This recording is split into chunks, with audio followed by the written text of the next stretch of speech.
అతిలోక సుందరి శ్రీదేవి వారసురాలిగా జాన్వీ కపూర్ సినీ ఇండస్ట్రీకి వచ్చింది. హిందీలో పలు చిత్రాలు నటించి ఫుల్ పాపులారిటీ దక్కించుకుంది. ఎన్టీఆర్ దేవర సినిమాతో టాలీవుడ్కు పరిచయం కాబోతుంది. ఇక RC16 మూవీలో కూడా జాన్వీ కపూర్ హీరోయిన్గా సెలెక్ట్ అయింది. ఇప్పటికే ఇందుకు సంబంధించిన పూజా కార్యక్రమాలు కూడా పూర్తయ్యాయి. ఒకేసారి ఇద్దరు స్టార్ హీరోల సినిమాలలో ఛాన్స్ రావడంతో జాన్వీ కపూర్ క్రేజ్ అమాంతం పెరిగిపోయింది.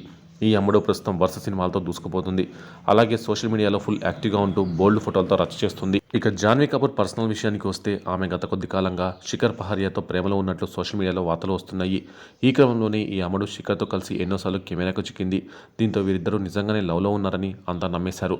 ఇటీవల శిఖర్తో తిరుపతికి కూడా వెళ్ళింది. వీరిద్దరూ అక్కడే పెళ్లి చేసుకోబోతున్నారంటూ పుకార్లు షికారు చేశాయి. దీనిపై స్పందించలేదు. అయితే జాన్వీ శిఖర్ పెళ్లి తొందరలో తిరుపతిలో జరగనుందంటూ ఓ పోస్ట్ పెట్టాడు నెటిజన్. అది జాన్వీ కపూర్ కంటపడడంతో పెళ్లిపై క్లారిటీ ఇచ్చింది. కుచ్ బి అంటూ పోస్ట్కు రిప్లై ఇచ్చింది. దీంతో ఏదైనా రాసిస్తారా, అందులో ఎలాంటి నిజం లేదని చెప్పకనే చెప్పేసింది జాన్వీ కపూర్.